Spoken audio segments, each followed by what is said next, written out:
Fala investidor, fala investidora, como é que vocês estão? Espero que estejam todos muito bem. Nesse vídeo eu vou trabalhar com vocês um pouco dos resultados aqui da SLC Agrícola, uma empresa muito interessante do setor do agronegócio que está na nossa bolsa de valores e claro, ela abriu aqui os resultados e eu quero trabalhar com vocês algumas das principais informações que eu tenho aqui extraído do relatório. Então, se você quer saber um pouco sobre os dividendos, um pouco sobre o lucro, a margem líquida e principalmente a recompra de ações, fique comigo para logo após o vídeo. Então, vamos para o vídeo.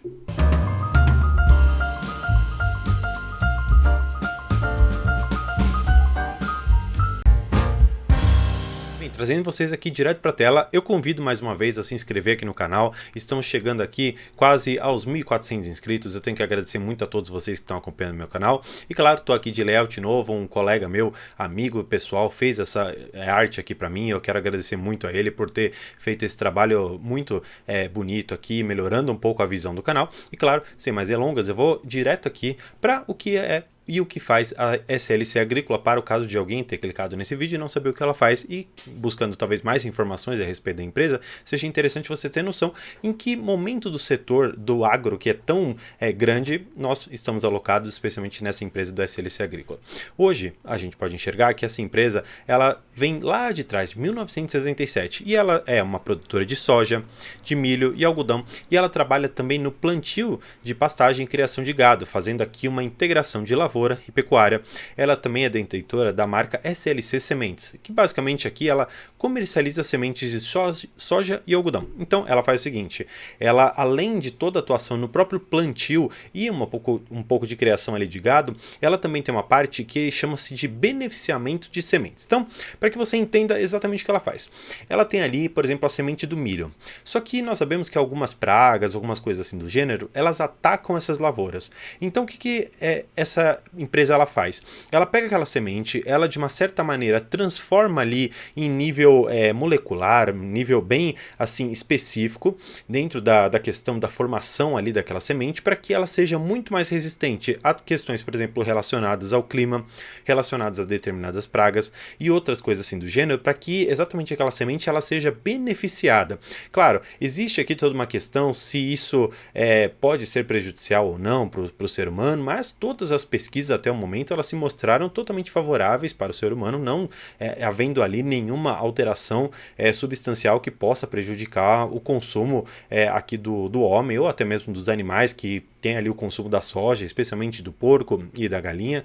Então acaba que nós não conseguimos encontrar nenhuma evidência de que isso seja prejudicial. Exatamente por isso que a SLC é muito forte nesse nível de negócio, porque tendo muito ali pesquisado sobre isso e tendo feito beneficiamento de diversas sementes, eu particularmente enxergo que é uma empresa que está ligada ao ESG, uma questão ambiental muito forte e, claro, uma preocupação muito grande no que os seus produtos podem causar tanto nos animais como nas pessoas. Então é uma empresa que tem uma consciência ambiental e social muito forte. Passado aqui por essa ideia um pouco geral dos resultados da SLC, nós vamos direto aqui a algumas apresentações. Eu estava dando uma lida aqui e nós vamos basicamente tratar algumas questões bem específicas. Claro, eu vou basicamente focar aqui na parte do lucro, um pouco da margem, explicar um pouco sobre outras questões de sazonalidade dessa empresa, mas claro, nós vamos ver em grandes números como foi o desempenho geral de 2022, que trouxe lucros muito interessantes. Bem, para que você tenha uma noção aqui, eles fazem uma ideia básica aqui de oferta e demanda mundial e eles colocam aqui esse gap. Seria quando positivo significa uma produção maior e quando negativo significa uma produção menor do que aquilo que é demandado pelas pessoas, pelo consumo. Então nós podemos enxergar que de uma forma geral, por mais que haja aqui um ciclo dentro da própria empresa, ela tem um gap tanto positivo quanto negativo em relação à oferta e demanda. Claro, não é simples a gente imaginar quando que a oferta ela vai crescer, quando que não vai, mas isso naturalmente faz parte do negócio e a SLC ela tem noção disso. Tanto é que tem aqui num outro slide que elas trouxeram, que eu acho muito interessante, para que você entenda a sazonalidade desta empresa. Por quê? Porque acontece, aqui mais ou menos no quarto trimestre de 2022, aqui nos meses de outubro, novembro e dezembro, nós temos o plantio da safra 2022-2023. Aí o que acontece?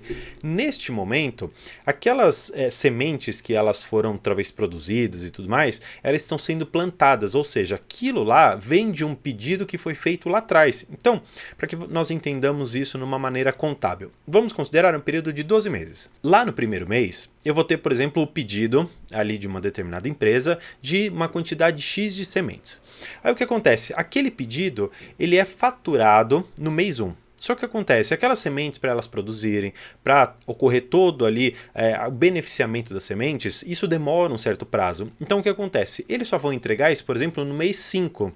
Aí o que acontece? Do mês 5 até o mês 8, que aquela planta foi colocada ali na terra e tudo mais, por 3 meses eles não têm o faturamento das sementes. Só que o que acontece? Aquelas sementes foram faturadas lá atrás, por isso que eles colocam exatamente aqui. Nós tivemos efetivamente a fatura daquelas sementes que nós fabricamos. Aí o que acontece? Aqui no primeiro trimestre de 2023, nós temos a colheita, pelo menos aqui da soja, eu estou falando, e isso se aplica para todos os outros ramos. Então, aplica para algodão, aplica para milho também. Depois que nós tivemos aqui o plantio, nós temos a colheita, naturalmente, e nesse período aqui de colheita, de janeiro até março, nós não temos o faturamento de sementes, porque aquelas sementes que nós contratamos lá atrás, elas já estão ali plantadas no solo para germinar. Claro, isso considerando janelas que nós consideramos mais favoráveis para você fazer o plantio de determinados produtos. Então, de soja, algodão e milho, eles são um pouco diferentes. Tanto é que eu vou apagar aqui para que a gente consiga enxergar. Se você notar, por exemplo, algodão, o plantio é feito aqui principalmente em outubro, novembro e dezembro, da soja da mesma maneira. Mas olha só que interessante, algodão também tem um plantio de segunda safra, milho é plantado aqui em fevereiro. Aí depois nós vamos pular, olha uma janela interessante que nós temos aqui no segundo trimestre de 2023, e isso consequentemente se aplica para os anos anteriores e consequentemente também para os futuros. Nós vamos ter aqui apenas nesse trimestre a colheita da primeira safra de algodão. Então, será um período onde as demandas por novas sementes e a colheita que nós vamos ter dessas sementes também é muito baixo. Então, seria um trimestre meio ruim. Então, olhando, por exemplo, para o terceiro trimestre, olha só que interessante. Nós já temos uma situação totalmente inversa. Nós vamos ter a colheita da primeira safra de algodão, a colheita da segunda safra também de algodão e a colheita de milho, já iniciando aqui com setembro, por exemplo, que já está relacionado ao plantio da soja. Então, o terceiro e quarto trimestres normalmente são os melhores para a SLC e ela mostra isso nos seus resultados. Então, entendendo o que a empresa faz e que existe uma certa sazonalidade na faturamento ali dos seus produtos e especialmente também na colheita, que ela tem uma linha de negócios nisso, é importante você saber que alguns resultados trimestrais podem vir fracos, mas a ideia anual que nós temos que ter da empresa é muito mais importante do que o resultado isolado de um trimestre ou outro. Mas, indo aqui para a apresentação, eu acho interessante, claro, você enxergar toda essa questão do algodão, da oferta, da soja, do milho, porque eles mostram aqui uma escalada, especialmente na questão do milho, muito próxima em relação àquilo que é a demanda. Então aqui no milho nós temos algo um pouco mais parelho, um pouco mais igual, assim, não temos uns gaps tão grandes. Diferentemente, como eu comentei aqui para vocês, do preço do algodão, que nós temos aqui essa variação bastante alta. Mas isso daqui não é algo que você precisa se preocupar, porque na verdade tudo isso aqui está dentro da sazonalidade que eu comentei que existe dentro da SLC. Pois bem, depois de compreender um pouco o que a empresa faz, é interessante, claro, depois de analisar também toda aquela questão da demanda que eu comentei, nós analisarmos aqui os destaques financeiros dessa empresa. A primeira coisa que eu queria trazer para vocês é que na questão combinada, ou seja, um consolidado aqui de todas as frentes de atuação da SLC, nós temos uma receita líquida de 2021 e nós temos a de 2022 e nós vemos aqui um incremento de 48,6% de ano contra ano, ou seja, a receita líquida da empresa aumentou em quase 50% e isso é muito importante para nós, porque essa aqui é a receita líquida. Olhando especificamente para um indicador que eu gosto muito, que é a margem líquida, nós temos uma redução de 3,4 pontos percentuais de um ano para o outro, tendo aqui uma redução de 21,5% para 18,1% de margem líquida. Olhando margem líquida, para que você novamente consiga ter sempre em mente esse indicador, quanto que efetivamente do meu resultado, quanto que efetivamente da minha receita líquida eu consigo transformar em dinheiro para dentro da empresa. E isso é interessante você notar, porque o lucro líquido é aquilo que de uma certa maneira, quando olhado isoladamente, a gente consegue enxergar como uma forma de distribuição dos rendimentos, seja por forma de dividendos ou juros sobre capital próprio. Então, olhando mais uma vez, se nós tivermos, por exemplo, R$1 milhão e a margem líquida for de 20%, nós vamos ter 200 mil como lucro líquido para nós. E se pegarmos esses 200 mil e vamos dizer assim, a empresa paga 50% do seu lucro líquido para os seus acionistas. Então, desses 200 mil, nós vamos pegar 100 mil e vamos destinar a dividendos ou juros sobre capital próprio. Então, olhando nessa perspectiva, para enxergarmos especialmente aqui a margem líquida, o lucro líquido, nós podemos perceber que ainda que a margem tenha diminuído, a questão da receita líquida foi muito mais alta. E isso, claro, trouxe para dentro do seu lucro algo muito interessante. Aqui um ganho na casa dos seus 300 milhões de reais. Isso é muita coisa. Então, temos aqui, ano contra ano, um aumento de 25%. Isso, claro, produzindo dentro dos seus resultados o resultado esperado para os seus acionistas é muito interessante, porque a expectativa do mercado era que a SLC, por conta de uma questão de reabertura de alguns mercados, uma questão macroeconômica muito melhor no ano de 2022, traduzisse isso nos seus resultados de forma positiva. Efetivamente foi o que aqui aconteceu. Mas claro, é importante você saber o porquê que isso aqui foi muito afetado. E claro, nós sabemos que quando você produz alguma coisa, você necessariamente precisa de pessoal para fazer isso, você precisa de matéria-prima também para você trabalhar em cima.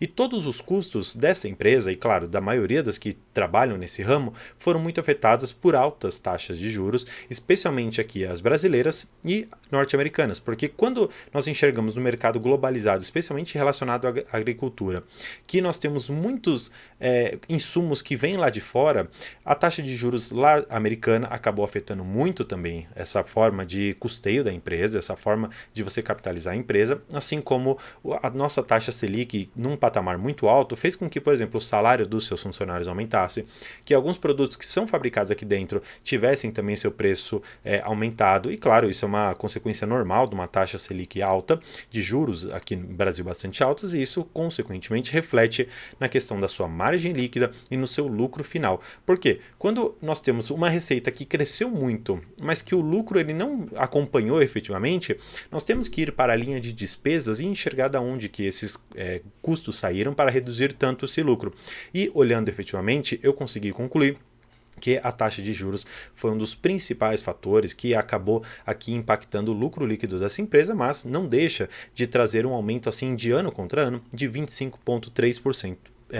Aqui de um ano para o outro. E eu acho que dentro de uma perspectiva de uma empresa que está num ramo bastante competitivo, com margens até que bastante boas, eu particularmente enxergaria a SLC como uma boa empresa para colocar na carteira. Mas eu não quero fazer uma indicação de compra, de venda, eu só quero mostrar aqui um pouco dos resultados e trazer uma questão educativa e informativa para você. Olhando aqui para a dívida líquida, nós podemos enxergar também que ano contra ano nós tivemos um certo aumento, mas enxergando aqui algo muito peculiar, que eu acho que essa daqui é a informação mais importante que você deve guardar, é que enxergando a questão de alavancagem, a alavancagem ela caiu particularmente pela metade. Então, enxergando aqui esse ponto, eu vou colocar aqui até bem destacado aqui pra gente, que antes nós tínhamos uma alavancagem de 1,42 vezes, e hoje nós temos menos de uma vez. Como que eu consigo enxergar esta forma de avaliação aqui da empresa, da dívida líquida sobre o EBITDA? Como eu sempre comento nos meus vídeos, eu não gosto muito do EBITDA para analisar o lucro da empresa. Por quê? Porque o EBITDA significa os ganhos antes de você tirar juros e impostos. Claro, tem outras coisas, mas esses são os principais. Então eu sempre falo, se você não for banco e não for governo, esse indicador para você não serve nada. Agora, quando a gente olha a dívida líquida dividido pelo EBITDA, isso sim é o único momento que eu acho que o EBITDA faz algum sentido. Por quê? Quando a gente olha para a dívida, nós estamos falando de, por exemplo, empréstimos, nós estamos falando de debêntures, nós estamos falando talvez de impostos que nós temos ali dentro, que vão ser talvez compensados ou que não vão ser compensados, talvez um crédito tributário que não foi pago ali e coisa assim do gênero. Então, neste momento o EBITDA ele entra. O EBITDA basicamente significa um resultado da empresa antes de você tirar os impostos e os juros. Então, quando a gente olha que a empresa ela gera um caixa que consegue pagar toda a sua dívida, isso é muito interessante. Como que a gente enxerga isso? Toda vez que nós tivermos a dívida líquida por EBITDA em uma vez, significa o seguinte, olha, toda a minha dívida, em relação ao tanto que eu gero aqui de caixa, é o suficiente para eu bater essa dívida. Quando eu tenho esse indicador acima de 1, significa que tudo aquilo que eu estou gerando de caixa não é o suficiente para, num ano, eu amortizar, eu pagar toda aquela dívida. Diferentemente, quando você tem esse indicador abaixo de 1, significa que toda a sua dívida dividido por aquilo que você gera é muito superior ou alguma coisa superior àquilo que eu tenho de dívida. Então, olhando aqui especificamente para a SLC, em 2021 nós tínhamos 1,42, o que significa que tudo aquilo que ela gerava não era suficiente para pagar totalmente a dívida. Ela pagaria aqui esse 1, mas ainda sobrariam 42, 0,42 para ser mais preciso. Olhando agora para 2022, nós temos 0,77, o que significa que a empresa, o que ela gera, ainda assim sobra 0,23 no caixa dela. Isso é muito interessante porque isso diz que ela está reduzindo a sua alavancagem em termos de dívida. Isso para nós é extremamente fundamental, mas claro, considerando que é uma empresa cíclica, nós temos que enxergar que em alguns anos, e a variação, claro, da demanda pode gerar uma oscilação um pouco alta nessa questão do endividamento, mas isso não é preocupante para nós. Em relação à geração de caixa, eu acho que essa daqui é uma parte muito importante, porque, no geral, foi sempre uma empresa que trouxe resultados muito positivos. E, claro, no ano aqui de 2021, trouxe um prejuízo na casa dos 272 milhões de reais, mas depois ela falou o seguinte, olha, vocês que não estavam apostando em mim lá atrás, vocês que acharam que eu ia dar prejuízo, olha isso aqui, eu dei um lucro particularmente 2 vezes maior do que o maior resultado que nós conseguimos alcançar em 2020. Então foram aqui quase 1 bilhão de geração de caixa para o ano de 2022 e em relação à sua média de 407 milhões é muito superior. Então eu enxergaria essa empresa hoje com bastante cuidado, porque é uma empresa que, claro, pode trazer o lucro, mas que tem uma certa oscilação. Por mais que seja numa média razoável de lucro, ainda assim é importante enxergarmos com uma certa cautela aqui essa empresa. Olhando para dividendos, não é uma empresa que paga altos dividendos, mas é uma empresa que aposta no crescimento para ter um dividendo consistente e saudável ao longo do tempo. Tanto é que eles dizem que a média do yield é de 4,5% e neste último ano pagou 6,3%. E olhando especificamente aqui para dividendos de juros sobre capital próprio em termos de milhões, eles pagaram 602 milhões de reais para os seus acionistas. Por fim, nós temos aqui esse programa de recompra de ações, que eles finalizaram esse plano aqui em 12 de julho de 2022, e claro, eles têm outro programa de recompra que está em andamento, eles querem comprar 4 milhões de ações. E até o momento eles já fizeram a compra de particularmente todas as ações que eles tinham programado. Então até 8 de março eles já fizeram a compra de 3.898.000 ações e está muito pertinho aqui das 4 milhões. Então provavelmente eles fizeram uma forma de remuneração muito interessante para o acionista, que eu particularmente enxergo que esta é uma das melhores formas de você remunerar. Eu acho que só perderia para que seria a minha top, que basicamente seria uma distribuição de dividendos crescentes e saudável, um programa de recompra de ações e um programa anual de bonificações para os seus acionistas. Esse para mim seria o ideal em termos de remuneração para acionista, mas claro, essa empresa, ainda que não bonifique, ela entrega de uma certa maneira e de forma consistente ao longo do tempo, uma forma muito interessante de remuneração dos seus acionistas. Então, trazendo aqui para mim, eu espero que você tenha gostado desse vídeo.